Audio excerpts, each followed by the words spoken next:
O centrare în fața porții și este 1-1. Înscrie Vadim Paireli. Campionatul din Eredivisie, din cauza faptului că mai mulți jucători de la această formație Valvic sunt infectați cu... că cei de la Dinamo Auto reușesc trece de Sandu în viteză, l-are în fața sa pe Mâțic, pasă foarte bună pentru Pirogov, prelungește la Paireli și gol! Dinamo Auto reușește să deschide scor. Pasă în centru, Belousov, pe dreapta este Paireli. Mingea se îndreaptă în acea zonă, Paireli față în față cu Chișca, șutează Paireli, ce gol reușește Vadim Paireli. Maci și totul va fi în regulă cu actele acestora și ei vor putea... Atenție, o nouă mare ocazie și 2-0 pentru Dinamo Auto. De această dată autorul golului. Pirogov, foarte bine, mai departe din nou Pirogov, pasă la Maxim Mihalov și a pasat Mihalov și este 3-0 după reușita. Balonul a ieșit în afara terenului. Moțpano, greșeala din partea acestuia. Paireli încearcă să treacă de Taira, reușește. Vadim Paireli și gol! 1-0 în minutul 3. Trebuie să revină acel stil de a juca prin construcție. Poate fi pericol la poarta lui Lihaev și este 2-0 pentru Dinamo Auto. Paireli este cel care reușește să marcheze minutul 5. Potorniche trece mingea printre picioare, înaintează Birinski. Combinația acolo foarte bună între Mihalov și Belousov. Pasă și este gol! Reușesc dinamoviștii să... Karapetyan Nangel Noai Avakը Տեչկոև Տնտանոթային արված գնդակը ի վերջո դարպասում է եւ գոլի եղին Սանա Գոմեշ լավ փոխանցում է վտանգավորի արված եւ գոլ Հակապրեսինգը անարդյունավետ է Նոան շատ լավ է այս իրավիճակներում գործում եւ կրկին հակագրով Վադիմ Paireli 2-0 Sa tramabanacan forța lui Paireli să intre în poziția mingii, o face în careul advers, doi jucători de la Sfântul Gheorghe și 2-0 Gibril Ibrahim după un contraatac.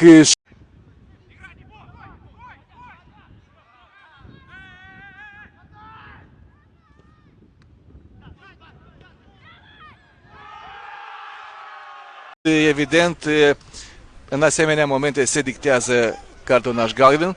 Paireli scapă spre poarta adversă, Paireli și Pozatidis nu se ridică Cafanionul de la margine. Macrițchi, iată-l și pe experimentatul ucrainean Dedecico. Răeleanu, se complică Răeleanu și pierde din fața lui Ojoc. Haideți să va schimba tactica de joc. Altfel Zimbru riscă să fie eliminată din competiție. Iată un atac mai consistent al celor de la Sfântul Gheorghe cu șah puternic, câștigă acest duel.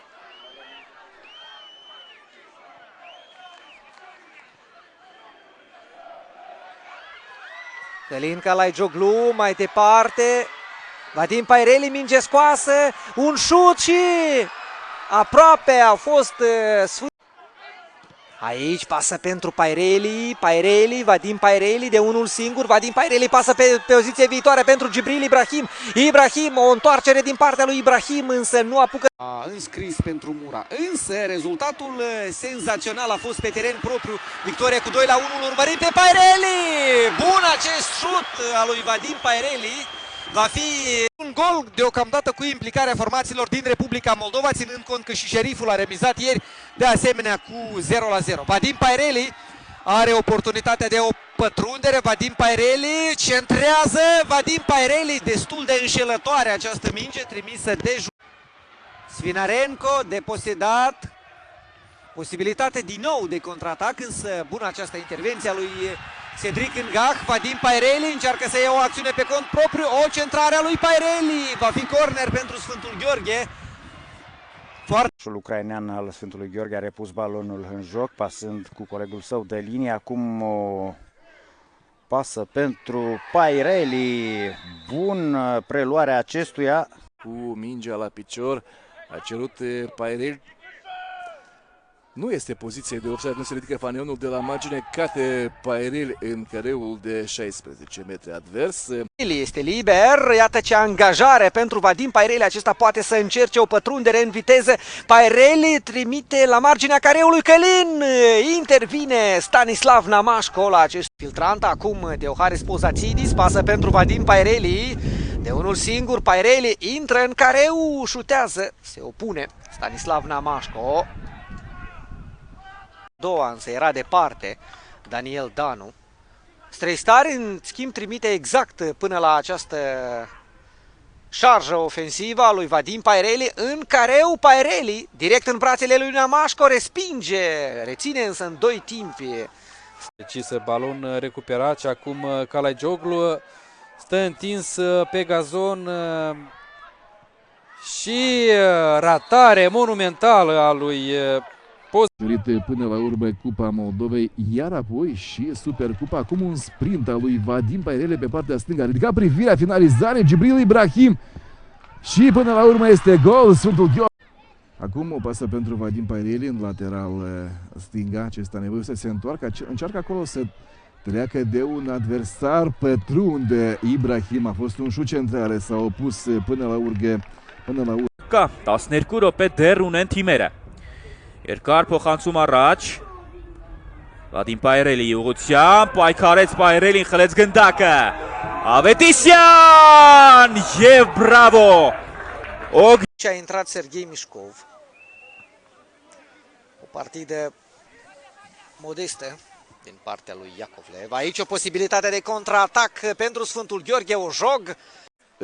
În acest sezon, în turul 3 preliminar din Conference League, cei mai mulți bani până acum au fost câștigați evident de Campiona Șerif. Acum un prim șut spre poartă a celor de la Borș, poate avansa. Lângă el Paireli, urcă în centru Borș.